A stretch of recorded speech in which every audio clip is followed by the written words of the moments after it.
Hey guys, I'm sure that a lot of you have gotten prices for your homes for projects, bathrooms, kitchens in the past.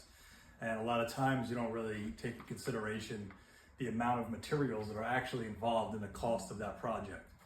So I'm just going to give you a rundown of the types of materials that are actually involved in a basement renovation for this example.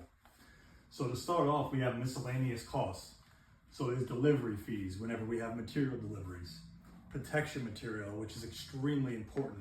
We are not a contractor that will use the same drop cloth 16 times on your furniture and your bed that's a cloth and has collected dust over the past 5 years. We use plastic, clean plastic. We lay your floors with construction paper. We take care of your belongings in your house. Porta potty. Yes, we're not going to be peeing on the side of your house in the bushes or sprinkling on your toilet seat.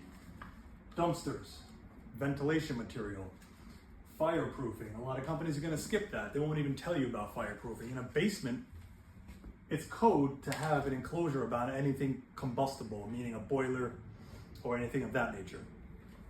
Walls, just your walls, framing. It's not just a couple sticks. You have 2x4s, 2x6s, 2x8s. For walls, your ceiling's got to get furred down. Your headers and columns, any ductwork like trunk lines running in your basement have to be framed around. Insulation, drywall, $20 a sheet. You have a basement, most basements could take up to 90 boards of sheetrock. Paint, wood stains, polyurethane, your floors, self-level. A lot of basements, especially older basements, the slab is in very poor condition, which is not a good surface for a new floor. A bag of self-level is about $30, times that by 50. Vapor barriers, adhesives. Now your finishes, now it's time to get pretty.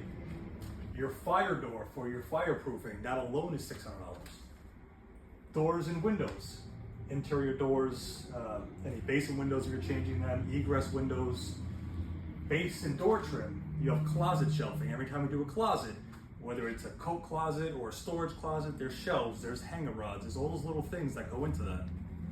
You have tile material, your tile adhesives, any mud job material, railings, posts, balusters. That's a huge expense of another basement as well. You have access panels for anything in your walls that need access behind, maybe a shut-off valve, baseboard heat covers and end caps. These are all costs that go into a basement, and these are just some of them. And a lot of people are under the impression it's maybe a couple boards of sheetrock, it's some 2x4s, and call it a day. That's not the case. There is a lot involved in these projects, and we take that very seriously. Thanks for watching.